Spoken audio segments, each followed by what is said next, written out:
Hello, আসসালামু আলাইকুম ভাই। ওয়ালাইকুম আসসালাম। আসসালামু আলাইকুম। ওয়ালাইকুম আসসালাম ভাই। আপনি কি এখানে মুড়ি বিক্রি করেন? জি ভাই, আমি মুড়ি বিক্রি করি কতদিন থেকে? 2 বছর থেকে। 2 বছর থেকে। আপনার গ্রামের বাড়ি কোথায় ভাই? আর গ্রামের বাড়ি রংপুর। রংপুর। রংপুর কোন জেলায়? রংপুর জেলায়। আচ্ছা, যাই হোক। তো আমিও তো আসলে মুড়ি খেতে আসলাম। তো আসলে মুড়ি কি ভালো হয় না? জি ভাই, ভালো হয়। ভালো হয়। জি ভাই। আচ্ছা, দেখবো আমরা আজকে আহ, এক 30 টাকার মুড়ি আমরা এক রংপুর জেলার এক ভাইয়ের মুড়ি বিক্রেতা ভাই পেয়েছি। ওনার কাছ থেকে আমরা মূলত আজকে ওনার হাতে বানানো আমরা মুড়ি খাবো। তো দেখবো আসলে কেমন স্বাদ হয়। তো আপনারা ভিডিওটা দেখতে সাথেই থাকুন, দেখি উনি কিসের পর কি দিচ্ছে। তো দেখতে পারেন এই যে মশলাটা আসলে অনেক সুন্দর হয়েছে। তো দেখা যাক মুড়িটা আসলে কতটুকু স্বাদ হয়।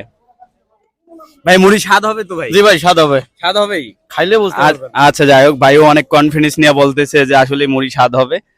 তো আমরা দেখি আসলে কি পরিমাণ মুড়িতে স্বাদ হয়। ভাই ঝাল কে? ঝাল ভাই, ঝাল খাওয়ার অভিজ্ঞতা আছে, আপনি ঝাল পুরোপুরি দেন। ঝাল বেশি দিলে আপনার লস হবে না তো আবার? না ভাই। আচ্ছা, আপনি তাহলে পুরো ঝাল দিয়ে বানান। তো দেখি আমরা মুড়িটা আসলে কতটুকু স্বাদ হয়। তো ভাই এর বাড়িতে ছেলে মেয়ে কয়জন? ভাই ছেলে মেয়ে নাই। ছেলে মেয়ে নেই। আচ্ছা, এখন নতুন দাম্পত্য নাকি? জি ভাই।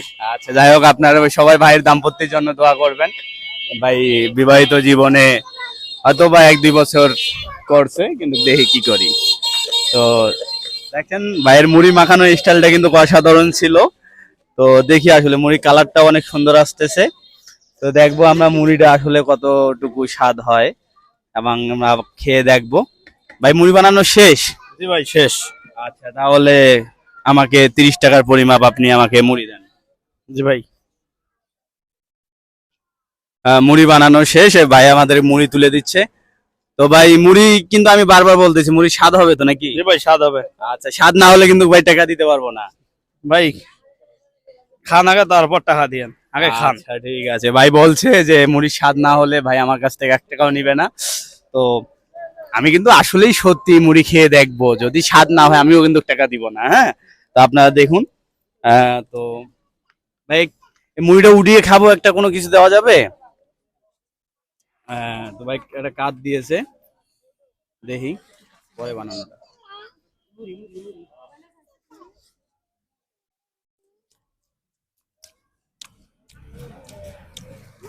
অসাধারণ ভাই। আপনি এটা কিভাবে বানালেন ভাই? ভাই আপনার চোখে আমার দেখতেই পারলেন না আপনি ভাই, এটা আমি কিভাবে বিশ্বাস বানাইলেন? করি না ভাই। অবশ্যই আপনি এখানে কিছু দিচ্ছেন, না হলে এত স্বাদ হওয়ার তো কথা না ভাই। না ভাই, আপনার সামনে না আমি না বানাইছি। না ভাই, আপনি আসলে কি বলবো আপনাকে, এত সুন্দর স্বাদ হয়েছে যা বলার বাইরে। তো যারা মুড়িটা এখনো খাননি, আমার জায়গায় থেকে খেলে অবশ্যই বুঝতে পারতেন মুড়িটা আসলে অনেক স্বাদ হয়েছে। তো এই ভাই এখানকেই আজকে ভাইকে, হ্যাঁ ভাইয়ের পাশাপাশি ভাইয়ের দোকানের লোকেশনটা জানিয়ে দিই। ভাইয়ের লোকেশন হচ্ছে নারায়ণগঞ্জ কুতুবপুর ইউনিয়ন রূপসী গার্মেন্টসের সামনে। ভাই হয়তো বা এখানে কন্টিনিউ এখানে থেকে মুড়ি বিক্রি করে। তো আজকেই আমরা ভাইয়ের কাছ থেকে এখন বিদায় নিব। ভাইকে টাকা দিতে হবে ভাই? ভাই যদি খাবারটা ভালো লাগে তাহলে অবশ্যই টাকা দেবেন। আচ্ছা, ঠিক আছে ভাই, অবশ্যই টাকা দিব। তো ভিডিওটা যদি ভালো লাগে অবশ্যই শেয়ার করে দিবেন, এবং যারা এইভাবে ফুটপাতে মুড়ি বিক্রেতা করে তাদের প্রতি সম্মান রেখে এই ভিডিওটা আজকে শেষ করে দিলাম। খোদা হাফেজ, আসসালামু আলাইকুম।